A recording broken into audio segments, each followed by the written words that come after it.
Ngayong araw ay bibisitahin nga natin ang unit ni client dahil ongoing construction na ito.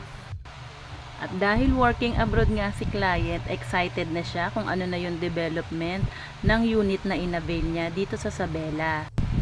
Dito niya kasi napiling mag-invest ng kanyang retirement home.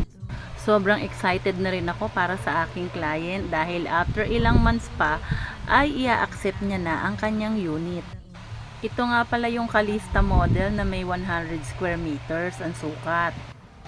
At nung mga bandang pasado alas 12 na nga ay nagutom na kami kaya nag-stop over kami dito sa kambingan. Susubukan namin kumain ng mga lutong kambing.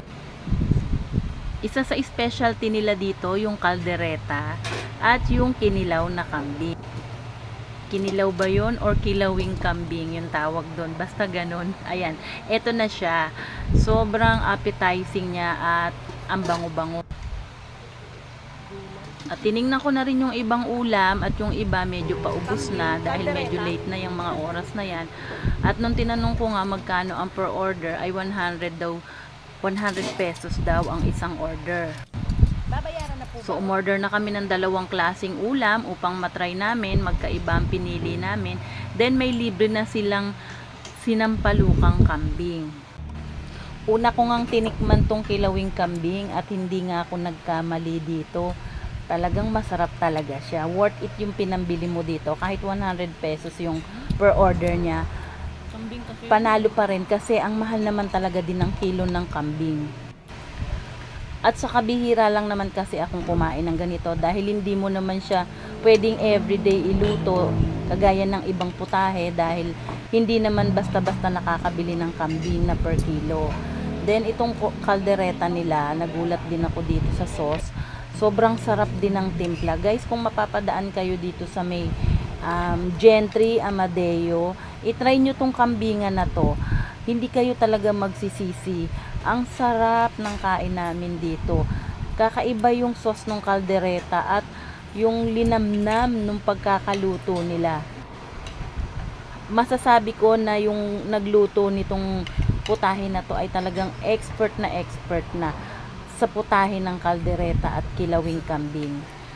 At ito nga yung may baon kami nga pala dito na rice at saka maling. Dapat yan na sana yung lunch namin pero dahil nga gusto kong itry itong kambingan, makakain ng kambing, ayan, so nag-decide kami nga na dito kumain at hindi naman kami nagsisi at magkano lang din yung binayaran namin dyan. Nag-take out ako ng kalderetang kambing para matikman ni Luis. Parang nasa 330 lang yung binayaran ko. Then dun sa katabi na store, meron namang nagtitinda si mother, nakalatag yung kanyang mga bagong harvest na saging. Binili ko na rin yon para maiuwi at pwede ko rin na magmatamis na saging, lagyan ng ice, 'di ba, sa sobrang init ng panahon. Tapos meron din kaming nadaanang nagtitinda ng napakaraming pakwan.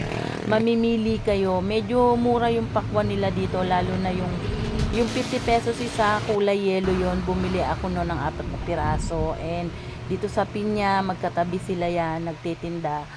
50 pesos din. So na happy ako. Marami akong naiuwing prutas, kakainin namin. Then nung dinner naman sa bahay, nagluto ako ng pangat sa kamatis at nilagang talong sa bagoong. Yun naman yung hapunan namin. Thank you po.